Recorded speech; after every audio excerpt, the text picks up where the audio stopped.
Dad, I want to come home. I'm so uncomfortable living with this guy I don't know. Huh? What are you talking about? Don't be silly, honey. Of course you know him. You're living with Mr. Fritz. But me and him have nothing to do with each other. Why do I have to live at your boss's house? I know you said it was for my own good, but did you really mean that? You brought and left me here one day all of a sudden. Then you had all my belongings sent here. Isn't this all just a little too much? You never even asked me whether I wanted any of this. Molly, the reason I did this is because I want you to be happy. If you live with my boss, you get to eat luxurious, expensive foods every day. Plus, all of your tuition fees for that elite technical school you've got your heart set on will be covered. Don't you think these are some pretty attractive benefits? I have my debts to think about too, you know. As much as it pains me, I couldn't realize my dreams for you by myself. At least this way, you get to live the life you want, right? You understand, don't you, Cupcake? I wanted to give you a life free of worry and financial hardship. You didn't have to do that. I never asked you to realize my dreams for me. As for the tuition fees for the technical school, there are scholarships, and I could always find a part-time job and save up money that way. Oh, Molly. What will it take for you to understand? The real world is a lot harsher and more unforgiving than you think.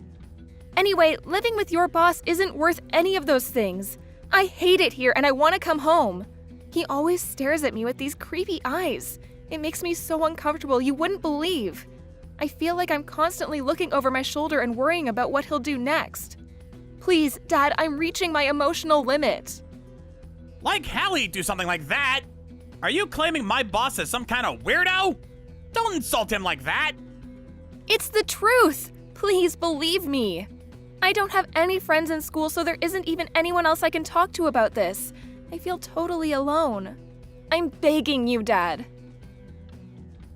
I can't take it anymore. He sends chills down my spine. I'm not exaggerating. He's literally the creepiest guy I've ever met. What am I supposed to do? Calm down, Molly. Okay? You think too much. How big do you think the age gap between you and my boss is? He's almost 30 years older than you. Do you seriously think someone old enough to be your dad would be interested in you in that way? Huh? I messaged you exactly because I think that. Why are you ignoring what I say? I love you, Dad. How could you do this to me?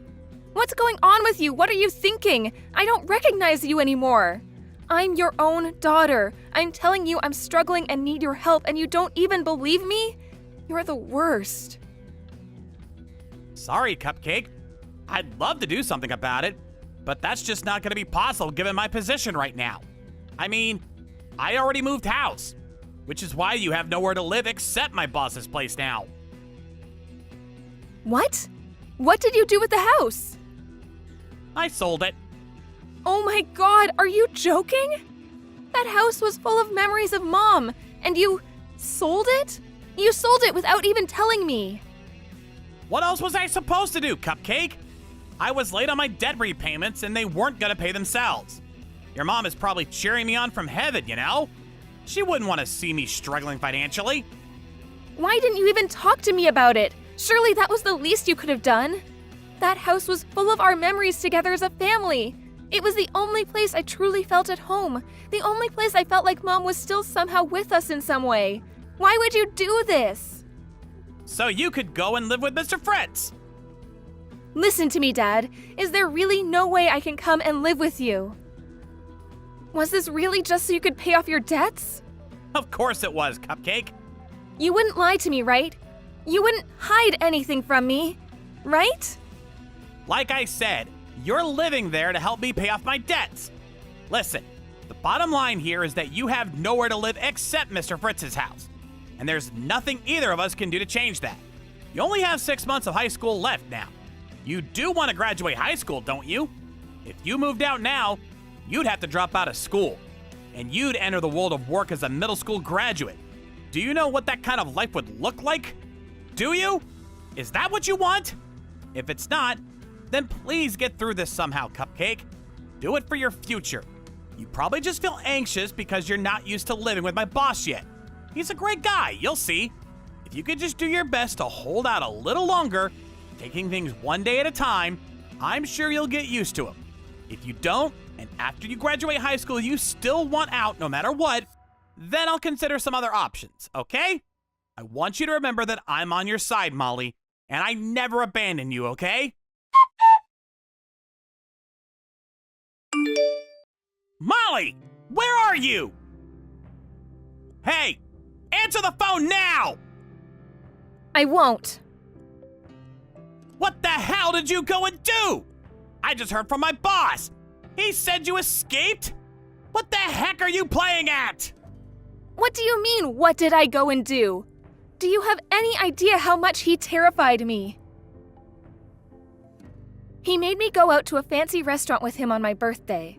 When we got out, he grabbed hold of my arm and dragged me somewhere against my will. Do you know where he took me? Did he tell you? You know, don't you? Sheesh, what's the big deal? It was just some run-of-the-mill business hotel. Which part of that hotel had anything to do with business? I can't take it anymore. I seriously can't take anymore. Everyone has a breaking point, and this is mine. Even just thinking about it is traumatic. God, he's so gross. Fine. I'm gonna come and pick you up. Can you at least tell me where you are? Huh? No way am I telling you. What? Why not? How am I supposed to help you if you won't tell me where you are? I'm really worried about you, Cupcake, so you have to tell me, okay? You help me? You worry about me? You're the one who sold me to your freaking boss. It's nothing but lies, Dad. Do you actually think it's gonna work with me anymore? I heard everything about how you said he could do whatever he wanted to me when I reached 18. You said that, didn't you, Dad?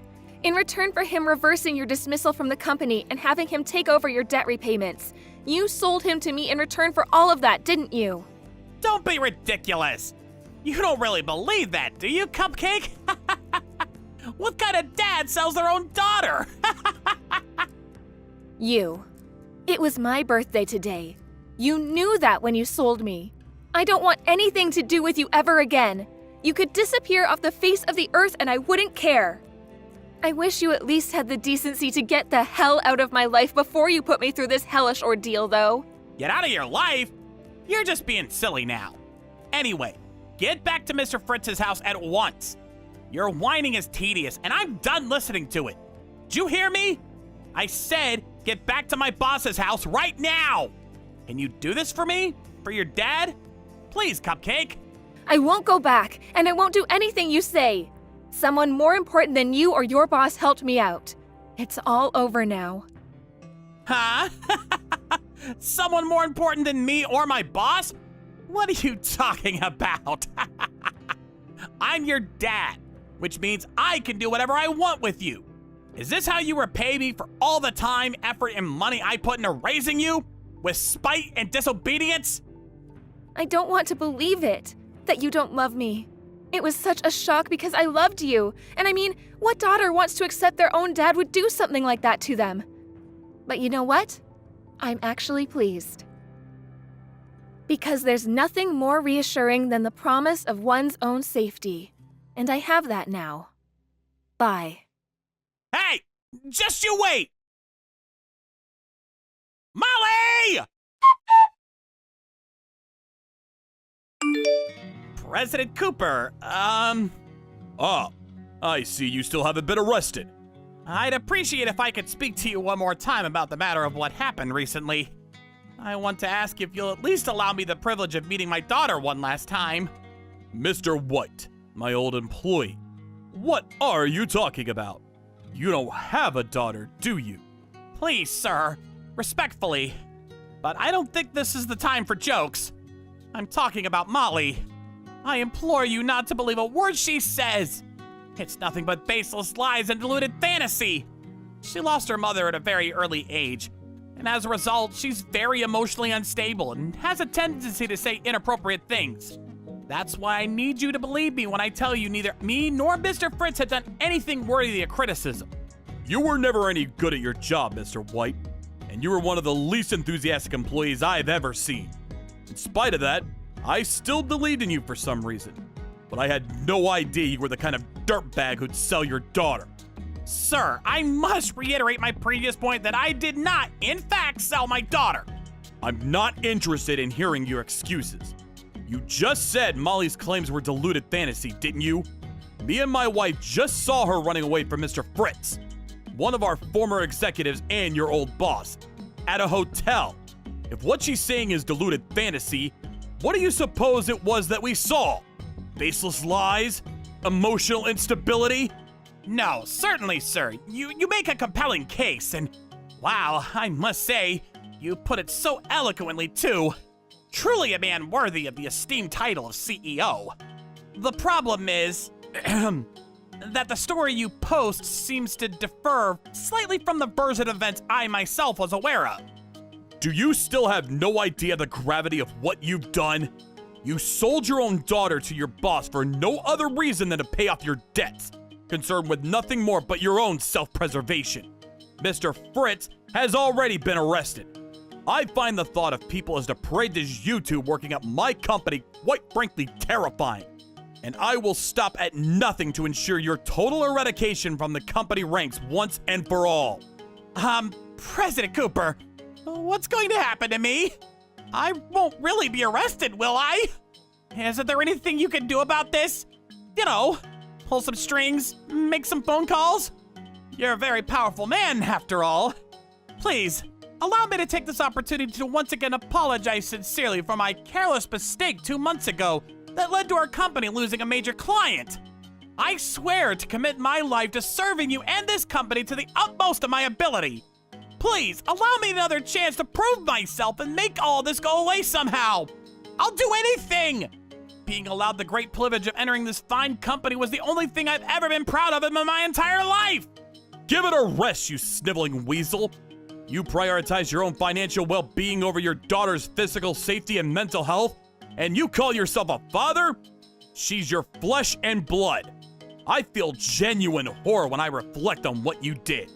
I feel actual insanity in your words when I listen to your groveling, sycophantic brown-nosing after the fact. Entering my company's the only thing you've ever been proud of, you say? Where's your pride as a father? Well, You evidently never felt any in the first place. I can't tolerate people like you. And I feel confident in saying that the majority of the other 8 billion people on the planet are with me on that one. Are you sure this is what you want to do? Excuse me? I take it this means you don't care what happens to your company. What are you trying to say? Your company's reputation will be destroyed over this. You'll lose your position in society, and no one will want to risk doing business with you again. Because you employed someone like me. There'll be no end to the anonymous criticism and harassment campaigns you'll be subjected to. And you'll be lampooned from all angles. Everything you worked so hard to build will come to ruin. It'll only be a matter of time before you go bankrupt. However, if I remain here, that can all be avoided. If you can use your power and influence to prove my innocence against these hurtful accusations, that is, Mr. Fritz did this all on his own after all, didn't he? How does that sound? Do we have an arrangement? I think you'll agree that this isn't a bad offer for you. In fact, I think you might find it quite beneficial.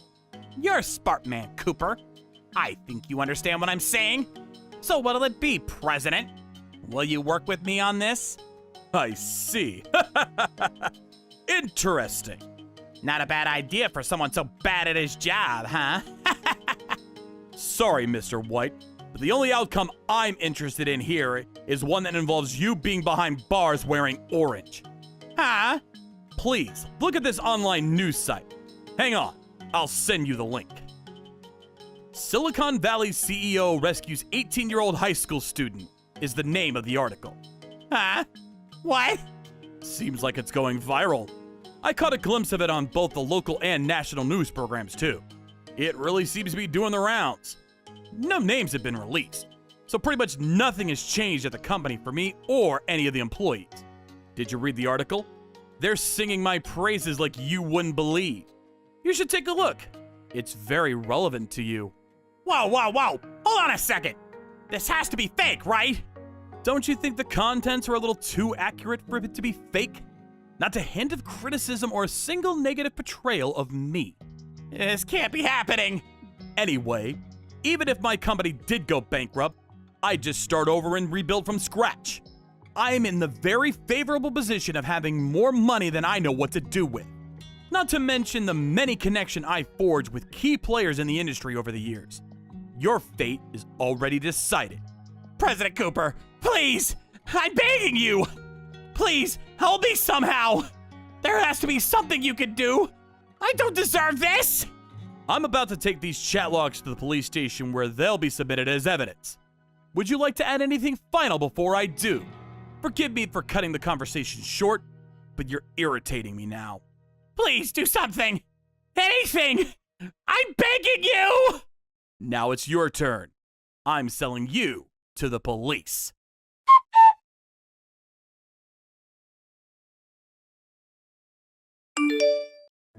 My dad was arrested immediately after, and he and his old boss, Mr. Fritzl, were sentenced to hard prison time.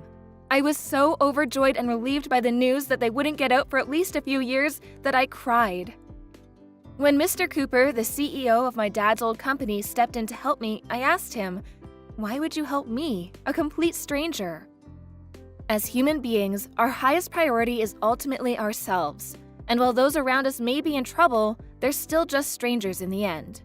There's no meaning or merit to be had in helping them, right? Or so I thought. That's what I asked him, almost without thinking. Speaking honestly at the time, I genuinely saw no point in spending my time helping people I had no connection to. Mr. Cooper just said, "I know better than anyone what it feels like to be overwhelmed with gratitude and joy when someone helps you in your hour of need." And with no further elucidation, dropped me off in front of his house with his wife. Initially, it seemed like I'd have no choice but to go into a care home because I had no relatives to speak of. But Mr. Cooper's wife hugged me tightly and through floods of tears kindly said to me, "Molly, you're more than welcome to live here with me and my husband for as long as you need. If it's what you want, of course." I accepted, and lived with the two of them for about 2 months. I'm certain it was thanks to Mr. Cooper I was able to stay there, and I'll be eternally grateful for the way he was there for me when I needed a helping hand more than ever. This all happened a few years ago, and now I'm working happily at Mr. Cooper's company, which he renamed and relocated not long after the whole Mr. Fritzl incident.